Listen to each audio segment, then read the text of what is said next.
So, thank you. Let's have a round of applause for Kevin. Bob? We'll open it up for questions in just a minute. Bob's going to say something brief, and I have 2 questions to start the ball rolling, and then we'll accept questions from anybody in the audience who would like to participate in the discussion. I'm brief. That was it. Go ahead. Okay. So I have 2 specific questions for either one of the, or any one of the 3 presenters tonight. The first question is the manure storage basin at the Bloody Run facility lined or unlined? If it is lined, what's it lined with? And I'd just like to know the answer to that question. It's got a poly. It's poly. It is lined, yeah. It's lined. That's pretty much all you can say about it. It is lined. They may have problems with those. In the wastewater industry, we have poly-lined lagoons. In fact, they're necessary. They still get rips. They still break.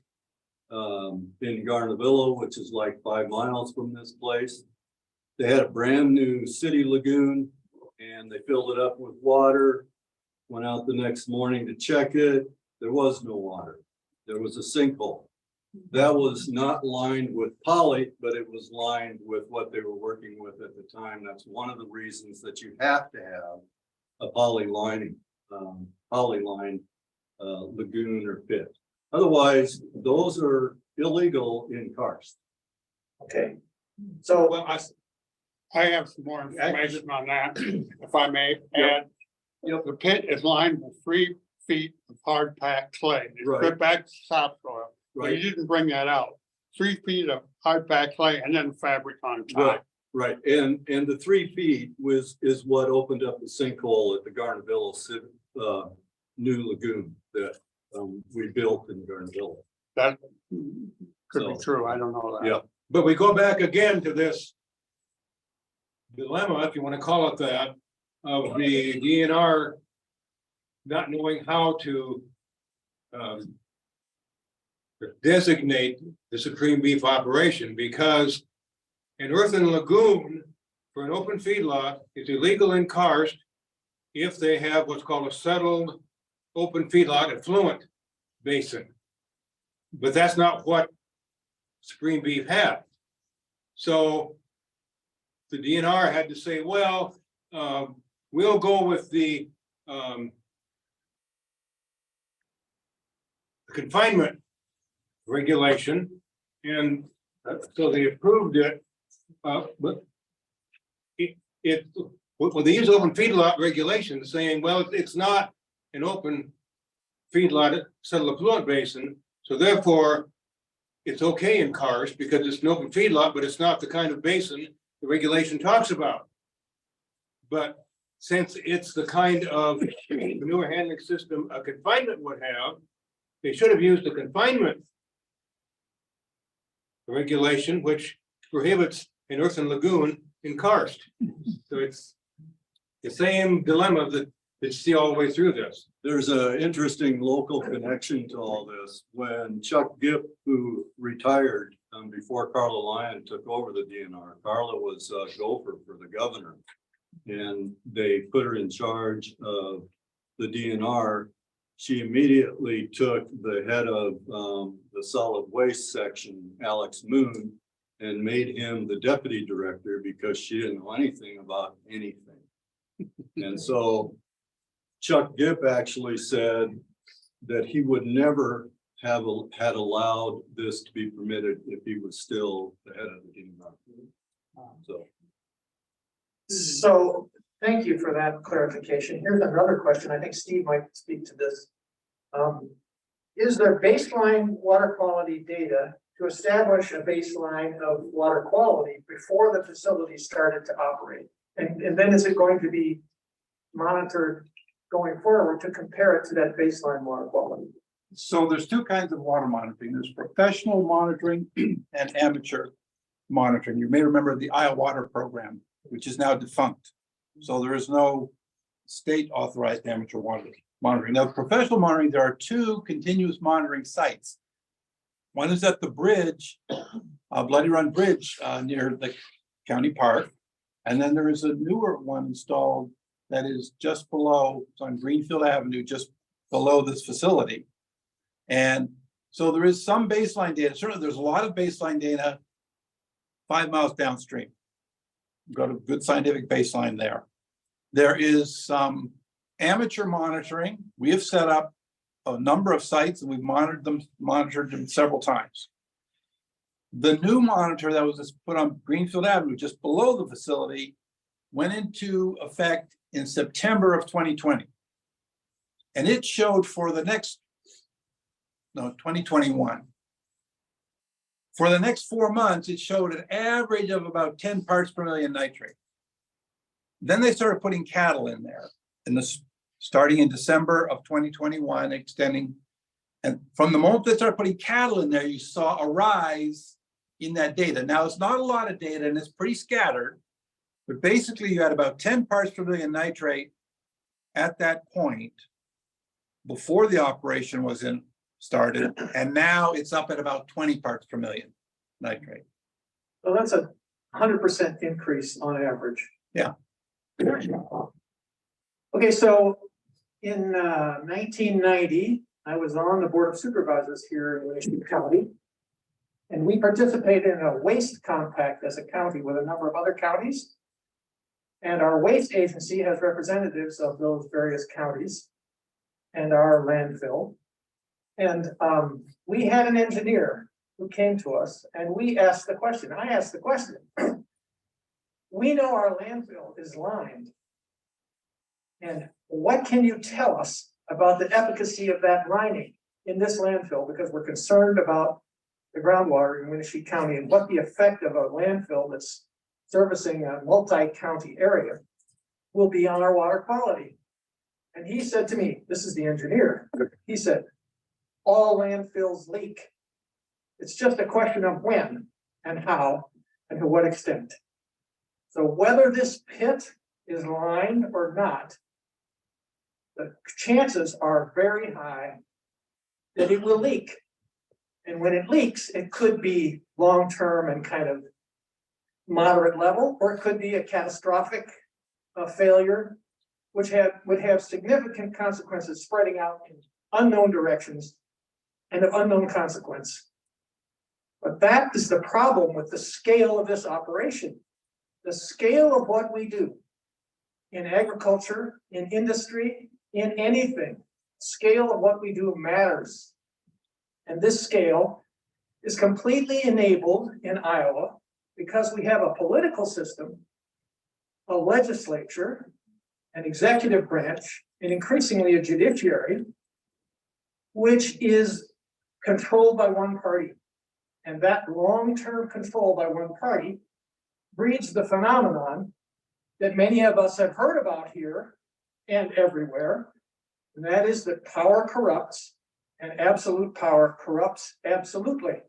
And what we have in Iowa is a situation where your shit and my shit from our households has to be regulated, controlled, monitored, contained, tested before it gets back into our waterways.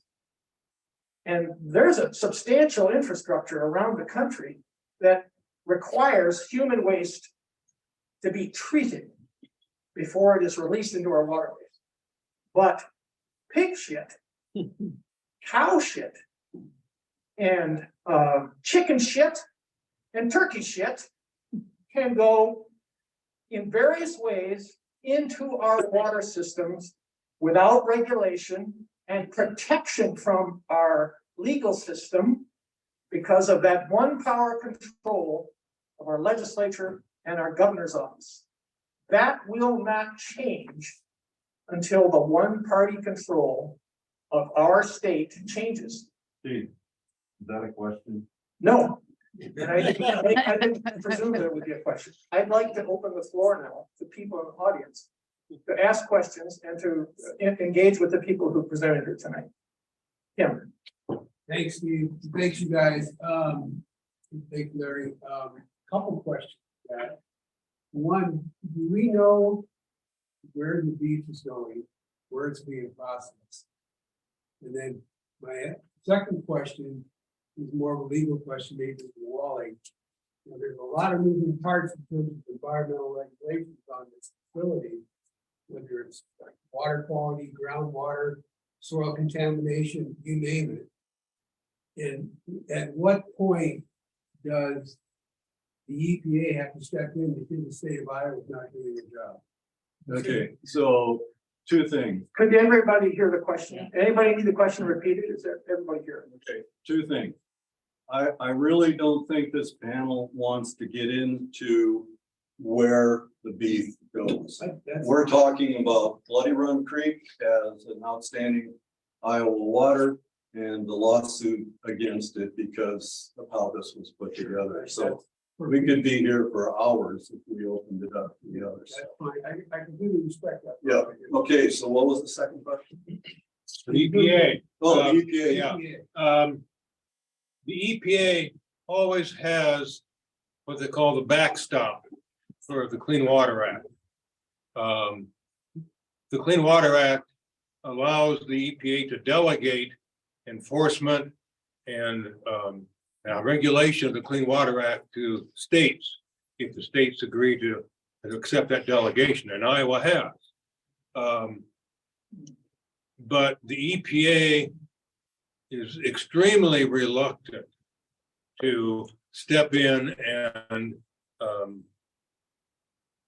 oversee the state's actions because the EPA doesn't really want to be a regulator. They want the states to do it so that the EPA doesn't have too much to do, or any more to do at least.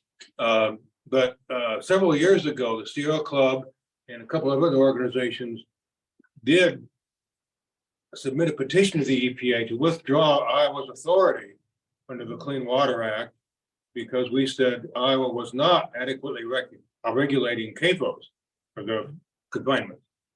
And the EPA sat on it and for, I don't know, 3 or 4 years, and finally we threatened to sue EPA.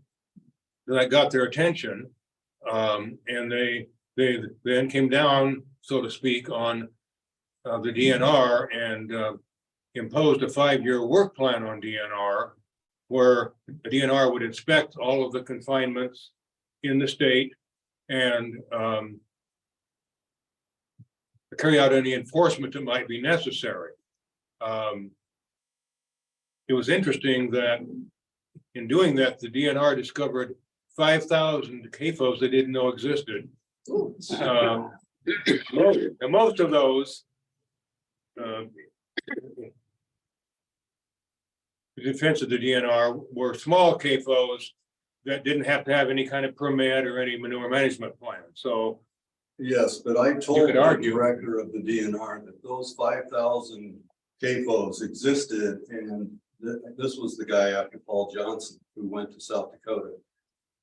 He said that if I said that again, that there were actually 5,000 more confinements than the DNR said, he was going to get up and leave the meeting. And that was when we were working on the chicken stuff with the Amish and agri-processing. but even at that, there were still a number of what we call medium-sized CAFOs that don't have to have a construction permit, but do have to have a manure management plan they didn't know about. And there were even a few large CAFOs that didn't have a construction permit or a manure management plan. When they used LiDAR, that's when they found those other ones officially. So it took LiDAR to do that. Do you want to talk about St. Olaf? That yeah. was even larger feedlot than this that was regulated by the EPA. Do you want to say anything about it, how the Trump administration basically bagged it? Or it doesn't matter. With the EPA was here and they were regulating the St. Olaf feedlot, but it just, nothing ever happened. It went from Obama to Trump and it was dropped, right? Is that close? There's a letter. Hang on, George. And it's probably a lot more complicated than that, but short version is the EPA has not seemed very interested in following up in anything in Iowa. When probably been the first year, or soon after this got started with Walls, I got in touch with the then director of the Region 7 EPA, a guy named Jim Gulliford, who I happened to written a story about, I think, or knew him from my time at the Register 20 years ago, and said, hey, we got a problem up here, what do you think? And he actually took the time to call me back and talk about his fondness for the Bloody Run Creek area and how much he'd done some work up here. I think he was maybe a member of the Department of Agriculture staff at that time, and said, boy, I sure hope you can get that headed off and protect Bloody Run Creek. The rest of the story was eventually we got a bureaucraties letter from the I better back up a little. A bunch of us, and we got, I don't know, several dozen people from this area to sign a letter to the Region 7 EPA saying, we got some real concerns about what's happening up here. We need the EPA to look into it. Then came the letter from the bureaucrats. I'm not sure if Jim Gulliford had retired by then. He was in the middle of that. But essentially saying, well, it appears that maybe the DNR has followed what they needed to do. Short version. The rest of the story you ask about down by St. Olaf, there's an operation down there, a cattle operation. The EPA was up and looked at that and said, gee, we need to pay more attention to this, and sometime after a rain, we need to check and see if there's any runoff into Roberts Creek. That was, what, 2-3 years ago? 2017. Nothing has happened since then, and the operation is still sitting up on the hill. I should have gone by there yesterday to see what was running into the creek, but the EPA, we can't put our stock in the EPA for taking care of things because they don't seem to be doing much better job than the DNR. While I get the mic, one quick thing. Has anybody heard of Executive Order 10 that our governor has approved a month or two ago? Yep. Essentially saying that there will be no new regulations, no new administrative rules in this state for any of the agencies that have administrative rules, and they essentially all do. The DNR, animal feeding operation people, in fact, I think they contacted us, Steve, a year ago, and said, we're working on revising our animal feeding operation rules. It's time. We haven't done this for a while. We're going to do it now. If you got comments, submit them. Well, we submitted a bunch of comments. Then along came the governor's rule and essentially said, executive orders, there will be no changes, and each agency must review all their administrative rules and make them more user-friendly, and there will not be any tightening of any regulations. If there's going to be any changes at all, they have to loosen regulations. So that's the situation we're in right now. And then executive order, if you read it, it goes into detail in saying, well, there's been too much regulation, too much burden on business, on and on. And the governor has appointed a fellow to be her administrative rules coordinator.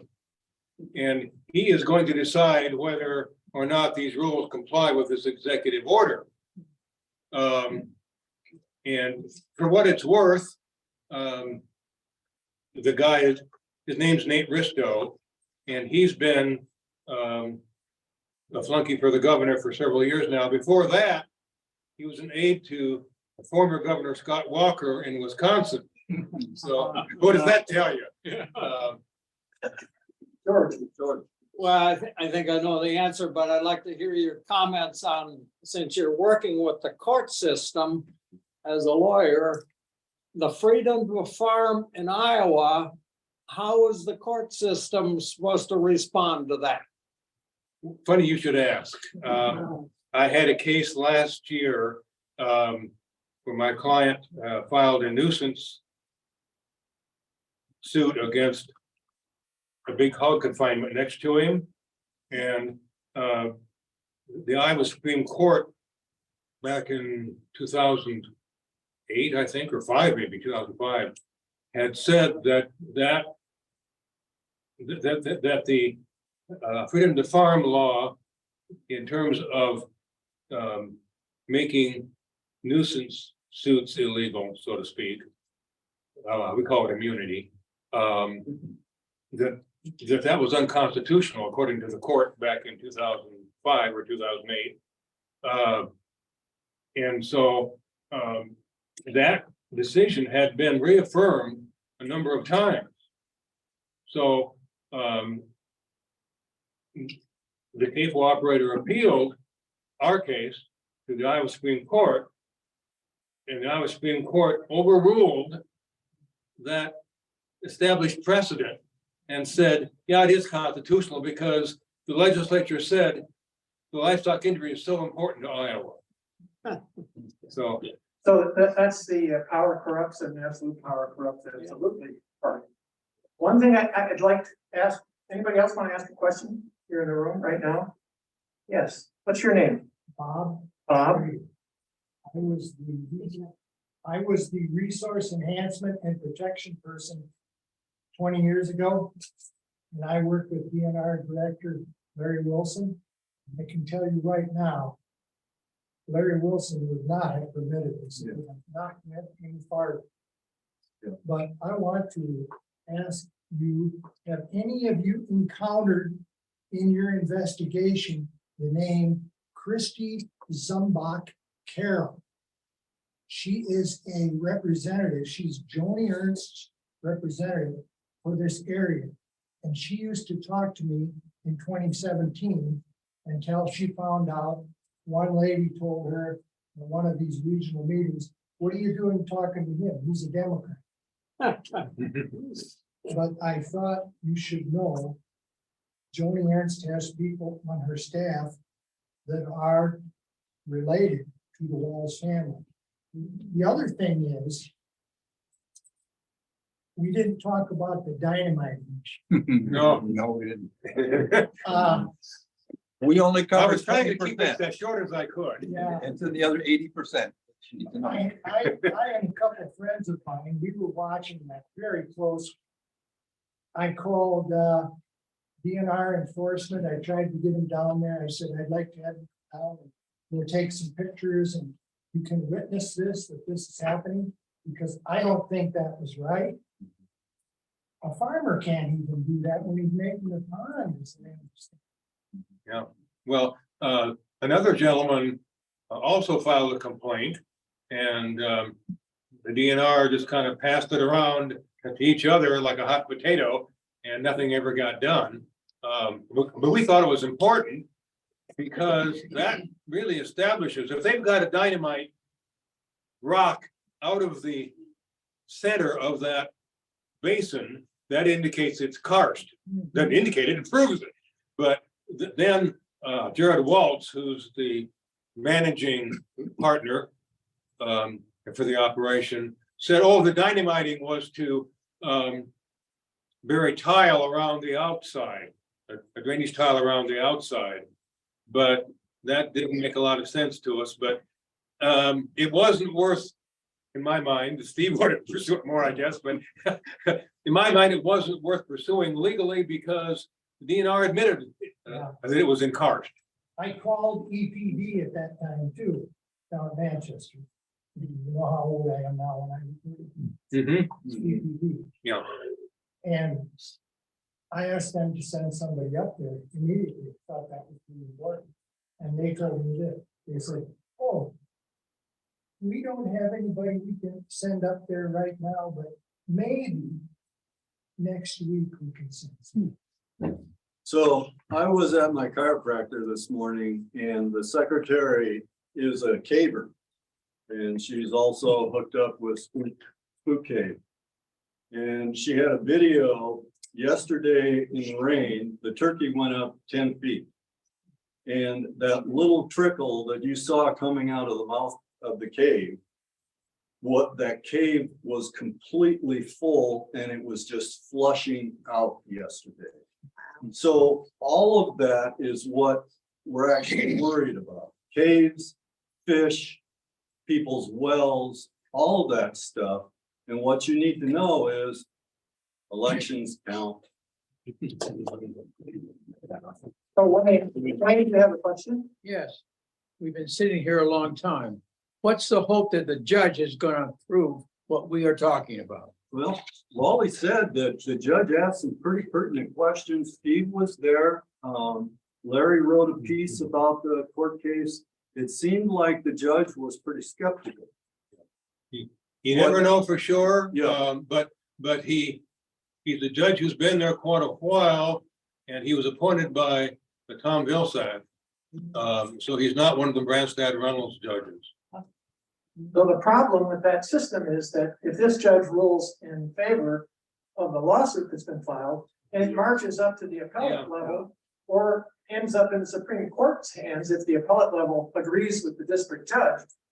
Now we have a Supreme Court that is the handmaiden of the polluters.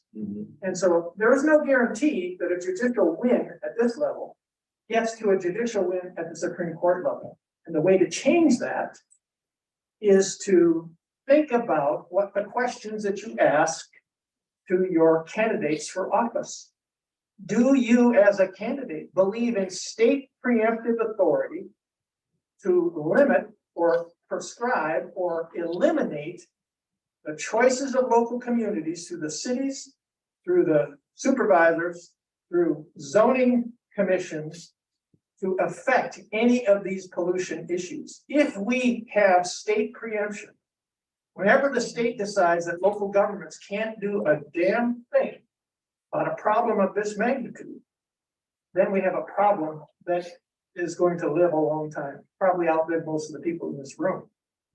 So we have to have a long-term plan about how we ask our candidates and hold our candidates accountable to the idea that local communities should have local control in the Karst area of Northeast Iowa. If there is an action that is going to necessarily create pollution consequences, our elected officials at the county level or the city level should have a right to say, we don't want this and we're going to prohibit it. So far, that notion might exist in individuals around the state. It's not reflected in our code, and it's not reflected in the mantra of the majority party that's running this state. So as long as you know that, you're informed about going forward to ask questions of the candidates for office in this state. Back Really important. to the judges, what the Republicans have been doing in the legislature the last couple of years is changing the way the judges are appointed. The system, how the system works is that there are commissions who interview the people who want to be judges, the candidates for judges, and then they will pick two, I think if it's the district court judges, and three if it's appellate court judges, to send to the governor. And in the past, what it's been is that half of those commissioners that pick the nominees are appointed by the governor, half are attorneys who are elected by the lawyers in the state, and then the last member of the commission is the most senior judge in that district or on the Supreme Court. What the legislature has been doing this past couple of years is changing those commissions so that that most senior judge is no longer a member, but that additional person is another person appointed by the governor. So the governor gets to appoint a majority of the people on the nomination commission. So what would be poetic justice, if you'll pardon the term, is if we got a better governor who then could appoint the majority of those nominating the commissioners. Good idea. So there's a, So, Jim, just a second, cautionary tale. Wally's been our lawyer on and off for many things for like 20 years. He used to be 6'4". Tim LaRue in the back has a question. Tim's an attorney who's involved in the second lawsuit that is going to come to trial in June. Could I speak from the front so people don't have to turn around? You could, and you could have the microphone.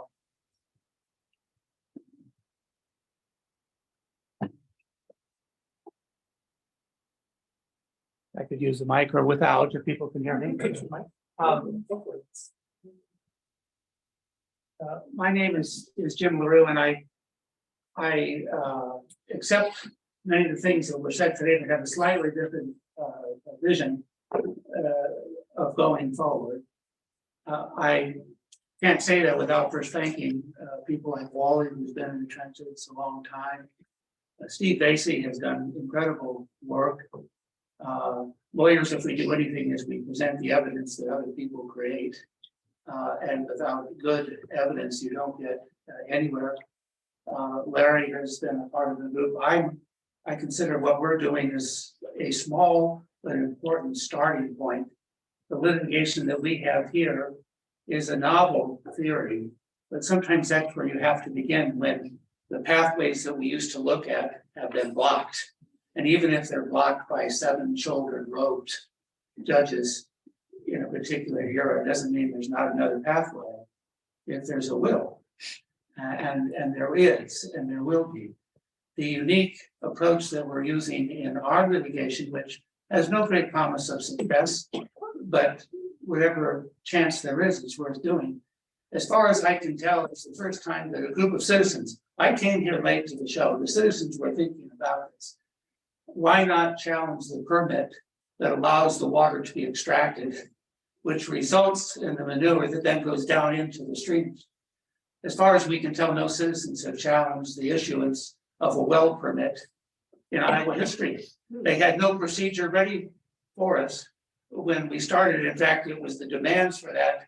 Those were the voices that I heard, and they were Steve's and they were Larry's and others. I said, I like what you're doing. Could you use a lawyer? I'd like to tag along. And so I was allowed to join the crew. But what they're saying is a system, as far as we can tell, of the nearly last 10,000 permits for wells in Iowa, not one has been denied. And the agency in Iowa that's supposed to be responsible for not only the quality, but the distribution of water has no idea what's going on. There are rivers in western Iowa that have run dry while water is being extracted to feed populations in Minnesota. And I've got nothing against Minnesota. I just want to know where is Iowa's water and who's keeping track. And no one is. And no one is. The laws of today looked good 30, 40 years ago, but they're not forward looking. And it's not just the people of this part of the state who need to know where is our water, what is its quality, but there are people in western Iowa for different reasons who are going to be very concerned as well. There's a potential for different kinds of coalitions than what we have seen. And here are my intuitions, as grateful as I am for the people who've done work there before. One is, I believe, I think historically that history doesn't repeat itself, but it has a way of rhyming with itself. The arc of one life, mine has not been a visible one or an important one, but I've seen a lot. My first job out of college, I was special assistant to Senator John Culver, who was your congressman before he was in the Senate. In 1978, while I was at his side, not doing the work, just watching it happen, the Endangered Species Act was reissued, a huge act in the life of the country. And that was done with a bipartisan group.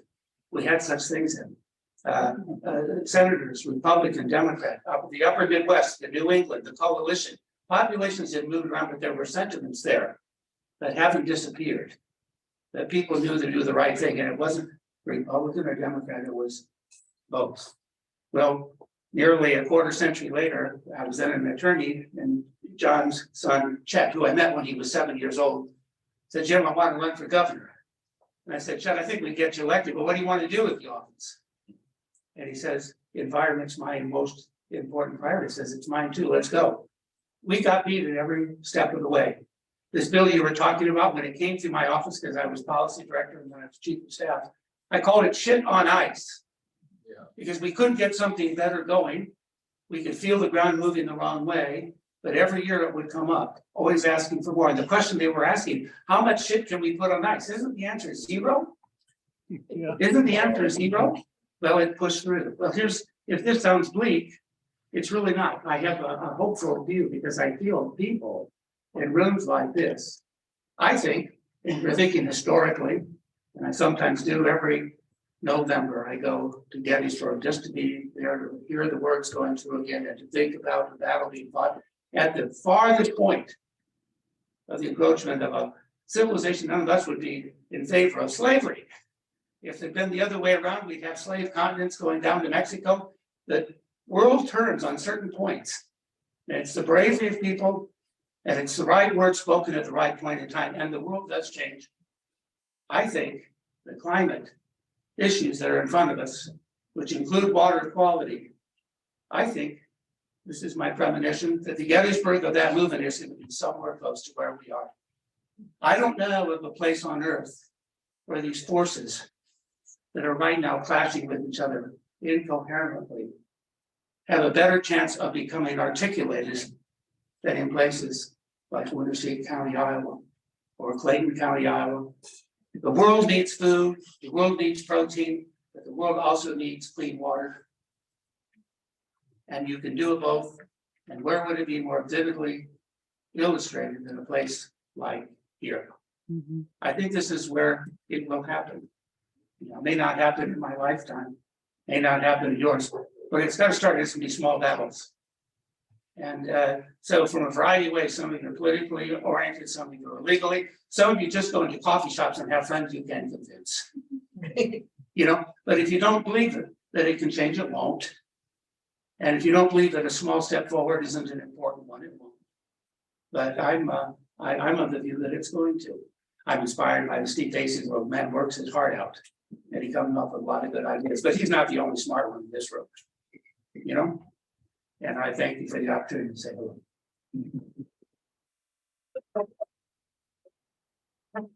Yeah, my name is Jeff Kling, and I've got a few, I might be bit different from the rest of you in here, but I agree with you on a lot. I think people like to hear what I say.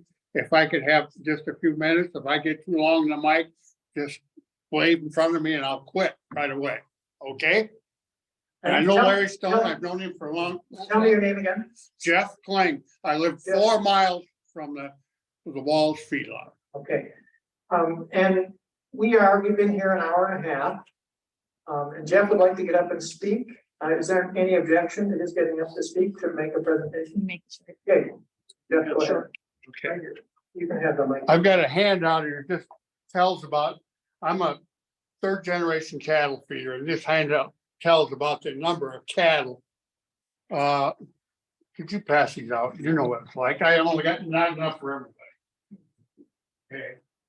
I agree with a lot of what's been said here tonight, most everything. The problem started probably almost 90 years ago when we started subsidizing row crops in the 30s over everything else in agriculture. And that's when we lost diversification. I'm a farmer and I realized that. In the 70s, we lost most of our cattle. We lost a great deal of them because the government was subsidizing corn and soybeans at that time, and it was much easier to grow row crop. And it just kept on going. You got paid for growing corn, you got paid for not planting corn, you got paid for when the prices got low, and we just lost a whole lot of diversification. The cattle feeders went first, majority of them, then the hogs went. When the price of hogs in the late 80s and 90s got down around 10 cents a pound. Now we're losing the last 10 years or so, we're even losing the dairy farms. And most of that is all because of policy that favors big business, and that's why the feedlot is there. But I'm handed out here, it tells about the number of cattle that is needed for the Walls feedlot. If it's gonna be filled up to capacity, you say 11,600, well, that's one-time capacity. Though at its design, large feedlots are designed to cattle go in at heavier weights. And they usually have 2 turns per year, so it's really per year twice that. I'm not saying that they'll achieve getting that many in there, because the potential is there to do 2 turns a year. And if you read down here, you'll see where if the cattle all came from Clayton County, which you won't. That just for the cows, for every 100 head of cows in there, it takes 125 cows out grazing someplace. Because you have some don't get pregnant, you have some death loss, things like that.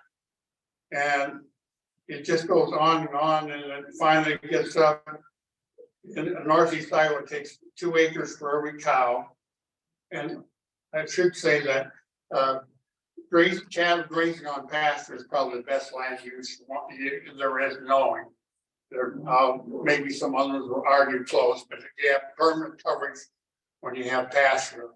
And that's what we need more of it. We need more of it in the Bloody Run area.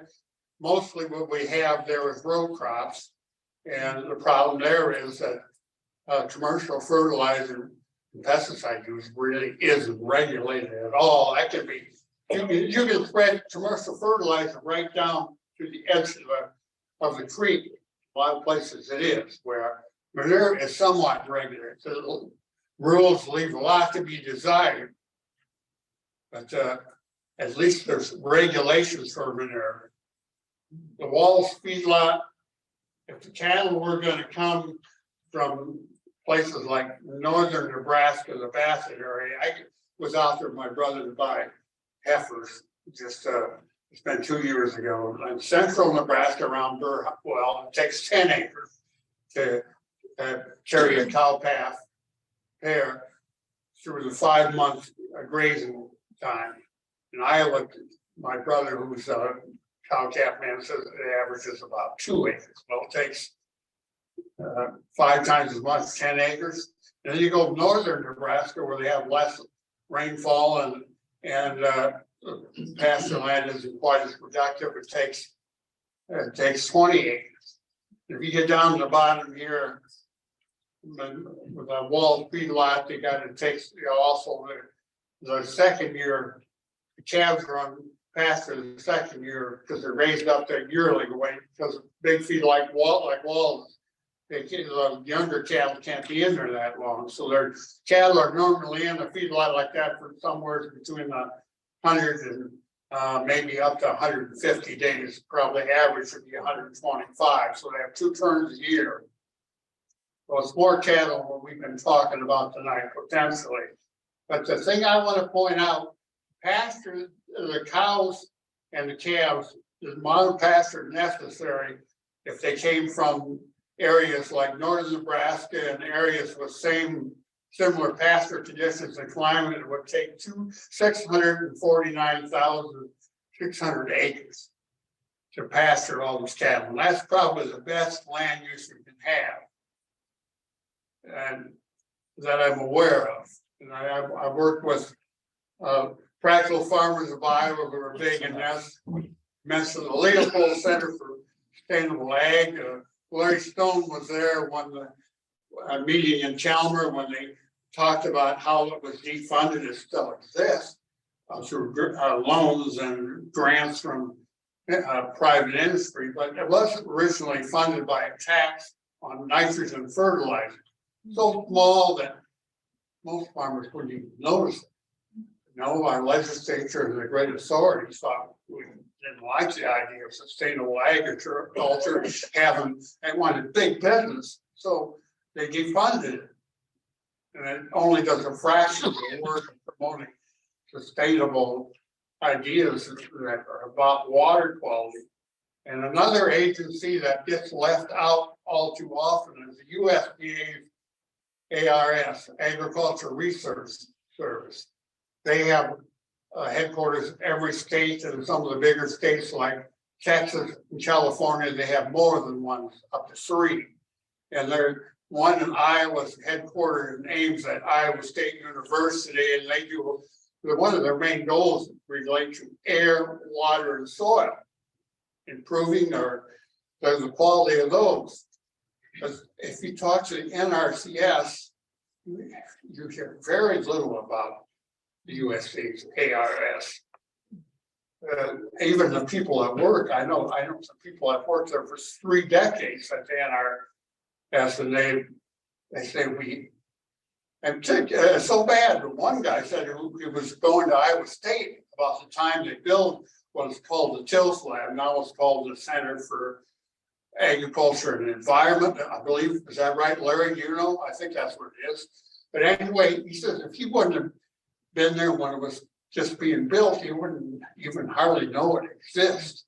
And that's the USDA's main place for doing research. So how do we change things? You guys get smartphones here. Why don't you Google the Iowa State University Soil Testing Lab? See what happens when you do it.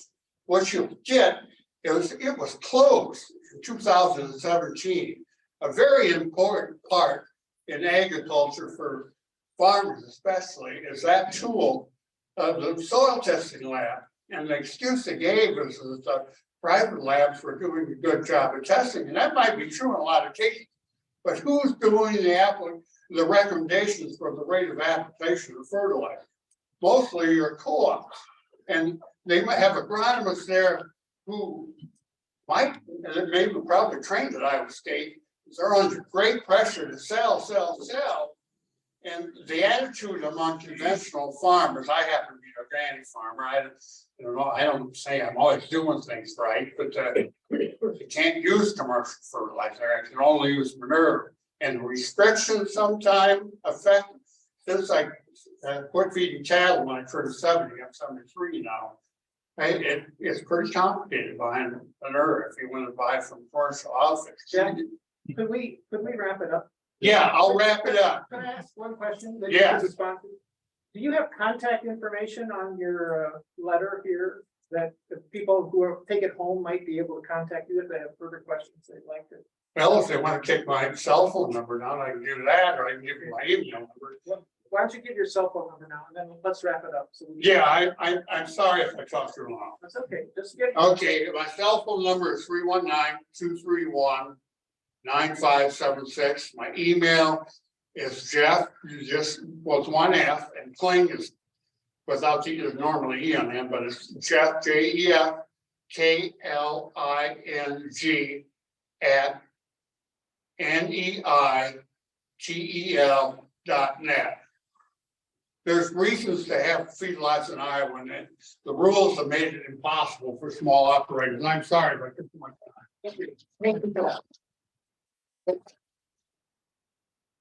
Oh, we're gonna wrap it up now. I'd like to just remind you of a couple things. We do have the sign up sheet. If you'd like to be on our mailing list or be on our contact list, would you sign this before you leave today? Back on the table there that doesn't have a tablecloth on it. There is our donation basket. And we'd appreciate it if you would make a contribution to the Peace and Justice Center so that we can continue to bring this kind of program to the Northeast Iowa area. We've had over 43 people here tonight listening to this program. So thank you all for taking the time. Thank you for caring about this issue. Thank you for anything that you might do in the future to help us raise these issues in the public's awareness. Thank you so much.